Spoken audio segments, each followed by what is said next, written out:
Okay, so Bethesda released the 2021 roadmap for Fallout 76 this morning. At least it was this morning in my time zone. There's probably going to be a couple of people wondering what I think about this, so I'm going to quickly go through it. Hopefully it'll be a less than 5-minute video so I can get my thoughts off and we can shut up about the subject, because I'm not a news channel. I'm not that into the game, I think, but we'll start off with this spring section here. It says, locked and loaded, prepare yourself for year 3 of Fallout 76 with an update focused on ways to upgrade your camp, your person, and your arsenal. So you've got camp slots, which honestly I don't really care about. I'm not a big camp builder, so whatever. Special loadouts, I don't really know how this is going to work, but for the way that they've explained it, it's just for people who've messed up when they're building characters and allows them to get their cards around properly, and they could actually set up to have a build without doing all of the extra level grind, so I don't really care about that either. And we've got Daily Ops Expansion 1, which seems interesting. There's probably something to do on the PTS right now. I've heard it's got to do with stealth, so cool, whatever. Crafting sliders, something to do with camps, not really all that important. Console aim assist is interesting because I really thought it would have shipped with console aim assist, and it's also Bethesda backhanding console players saying, ha, you guys can't aim, don't worry, we'll help you out. And camp mannequins to show off your armor. Who's gonna go to camps to see armor? I don't know. Oh well, and we also get season 4 of Armor Ace, because we're just gonna recycle ideas. Ideas are hard, man, don't worry about it.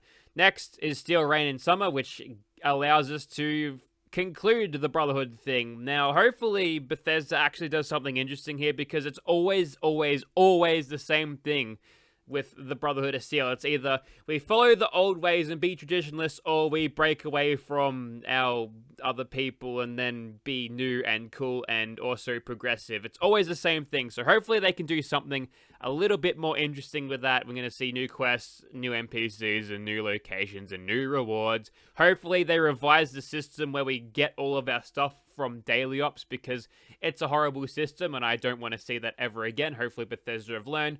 More importantly, we've got legendary crafting here, so hopefully that'll take away some of the grind and the RNG nonsense when it comes to getting the proper gear for our armors and builds and everything. So hopefully that means it's good, and hopefully it doesn't incur more time grading or grind to go along with it. You know, they giveth and they taketh, so that's kind of interesting. We've also got legendary power armor, which is pretty cool, because at this point there's no real reason to use power armor apart from using the extra buffs that you get out of it, like stabilize and everything. So using melee and power armor might be a little bit more viable now. If you can get unyielding AP refresh stuff, it's going to be mint. And you get unlimited ranks for seasons, which probably means once you're at a level 100, you can still reap rewards from that. So early finishers will get a little bit of extra rewards from that, which I think is a cool thing.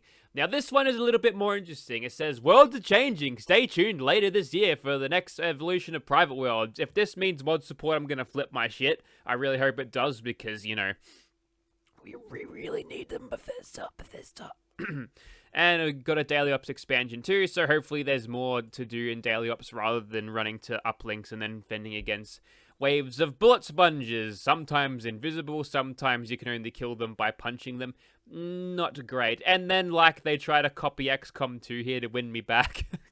No, I'm not that vain, but there's going to be some aliens here. I wouldn't be surprised if they bring back all of the Creation Club stuff, because we got the alien shock baton, the atomizer, which was the little pistol, and the disintegrator, which was the rifle one. They all use plasma gun animations. The disintegrator did. The baton used baton animations, obviously. I think the disintegrator, the atomizer, sorry, uses the alien blaster animations too. And look, those are already made for the Creation Club, so they can cut a bit of time there and just sort of chuck them over. I don't know how they'll perform if they do decide to add these weapons in, because they're not hit scan, which means they're going to be terrible at range, and getting the alien blaster things is a little bit more on the tricky side. Unless you want to make them use fusion cells, that's probably an option, but, you know, I'm kind of pulling at strings here. We've also got nothing on this next season. That I guess they're trying to figure it out as they go along, so sure, that's fine. We get 4-star legendaries here. It's kind of cool.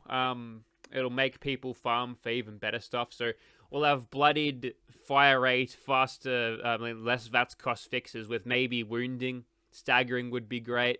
anything that's that good. I'm thinking if Wounding is in, it's going to be in there for a week. Then people are going to figure out with their mediocre builds that they could solo Earl with just a regular combat shotgun because it's Wounding, because the damage over time just stacks, and then they're going to nerf it. Or either that, or people will exploit it in PvP and then kill people all the time, and that'd be bad. And griefing is bad.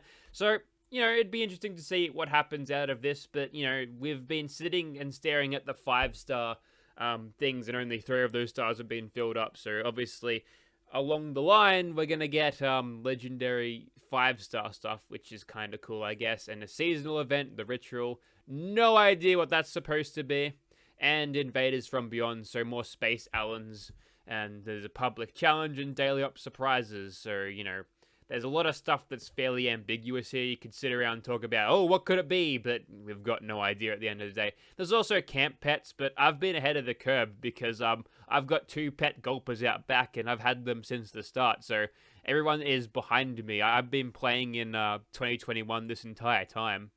Anyways, so there's my thoughts. Hopefully didn't drag on too well, and hopefully you got what you needed. And if there's any discourse to be happening in the comments, I'd be interested to see what you people think about it, because your opinions are probably a little bit more interesting than mine. That guy's getting cancelled because he's got blackface. Alright, thanks for watching. I'm out of here.